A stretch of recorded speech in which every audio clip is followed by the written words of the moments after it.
Well, obviously, he's able to extend plays with his legs.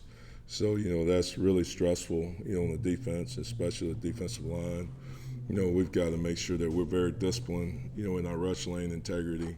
And then also we got to make sure we can finish on top of the rush and make sure we can, get him on the ground. He's a very good player.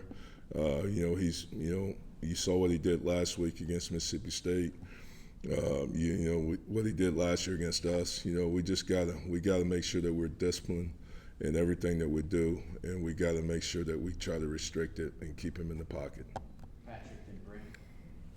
Coach, James Pierce seems to be making a pretty good impact for you guys. What has maybe been the biggest growth for him both off the field and on the field just in terms of his pass rush? Well, I just think maturity.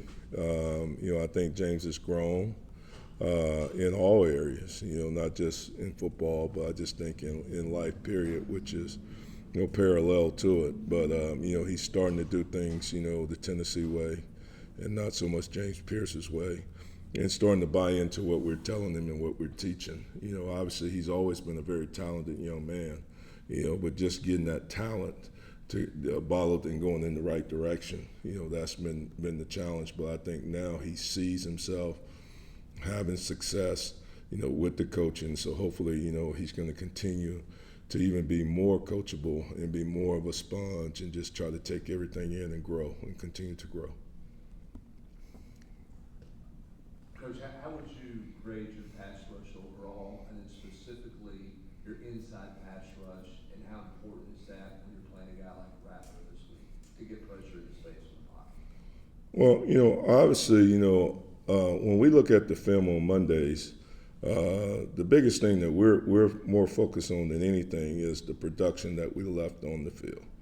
And when we're going through that tape, we're just looking at, hey, if we did our proper assignment here, if we'd have used the proper technique, the footwork, the hands, the eyes, just the rush lane integrity, whatever. This is a sack we could have had. This is a play we could have gotten. This is a TFL that we missed out just by bad footwork, turning our shoulders, getting washed. So we're constantly, evaluating ourselves, trying to get better. I think we've done some good things, but I really feel like, there's so much more room for improvement that we can do as a unit, and that we've got to keep growing in those areas. What about your inside? Just how important is it to get a push inside against him? I mean, it's important to get pushed everywhere, and obviously in pass rush, it all needs to tie together. You need to push up the middle. You need the guys off the edge, making the quarterback try to step up. You got that guy pushing so he can't step up. All of it goes hand in hand. Everybody has a job. Everybody needs to understand their job. They need to understand how it affects everyone, not just them individually. And I think that's an area that I think we have grown a little bit in. I mean, I look at just specifically like just Tyler, just him understanding. It ain't just about him. It's about Tennessee and about everybody doing their job and how it affects everyone. And if everyone does their job, then everyone has an opportunity to be more effective. Ben and Paige. Rodney, looking back at the Florida game, it seemed like your group was able to have more success in the second half. What changed there going into that second half, and do you feel like those things carried over to UTSA this past Saturday? Well, obviously, tip your hat to Florida. They did a great job. Obviously, I thought the first half, we didn't have the edge that we needed to have. Why? I don't have an answer for that. I thought we had a great week of practice, but those guys came out and they were more fundamentally sound. They were more disciplined. They played with more of an edge. Like I told my guys, in this league, there are no off days.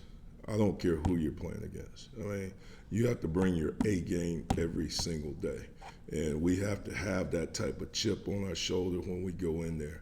And we can't go in there and think we can start slow. All right, we got to start fast. We got to finish fast, and we got to keep putting more gas on. So, it was a learning lesson. Obviously you don't want to have to learn like that, but hopefully we will continue to get better. And I know the one thing about it, hopefully that is always in everybody's mind, the feeling that you had when you walked off that grass and in that locker room, and that's a feeling that you don't want to have. And so you need to let that motivate you going forward so that we don't have a repeat of that situation. Amari Thomas has done a good job of making his presence felt on the field this season. Where has he impressed you most, and how much further do you think he can go to continue getting better? Yeah, I think Big O, like all the guys, I think, he's shown improvement. He has to continue to improve on his pad level. I mean, that is one of the things that he knows that's his Achilles heel. But, just continuing to play lower. Obviously, he's a great leader. He's very passionate about it. He loves Tennessee. He loves his teammates.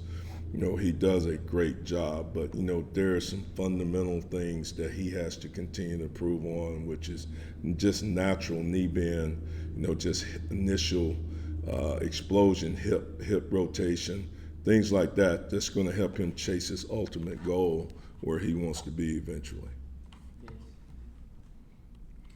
Two things I'll ask him separate. First, David Hobbs has been in your rotation. What can you say about the development of David Hobbs? Okay.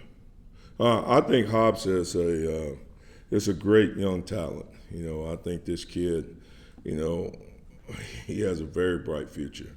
The thing that's, he's impressed me with, for a kid not to be here in January and to have surgery and to be able to come in, and play on the interior, which, in high school he was an edge guy, stand-up guy, move around, basketball player and all that. We thought he had a really good skill set and all that, but we thought initially that, it was going to be more at the end.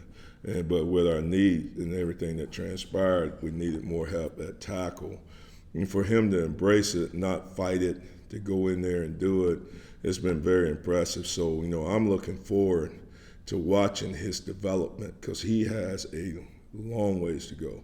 And once he improves and continues to get stronger, understand the fundamentals and what it takes to play in there, he's got a chance to be, I think, to be an elite guy because of his skill set and what he brings to that position. And that was the thing I told him, I got, Richard Seymour's coming to the game this weekend, with his son. So I'm looking forward to my guys getting the chance to meet him, have a chance to talk to him. He reminds me a lot of Richard with his demeanor and his size and his athleticism. So, I'm look forward to them two having the opportunity to meet each other. And obviously a lot of focus on Rattler, but what else stands out about that South Carolina offense, including the offensive line? Well, you got Rattler, you got number 5, the running back that they do everything with. He's the Wildcat guy. He played a lot last year against us in the Wildcat position. He can do a lot of good things. Number 17, the wide receiver, is a dynamic player. They've got good football players like everybody in our conference. We've got to do a really good job of defending them. We've got to play sound Tennessee football. And everybody's got to do their jobs.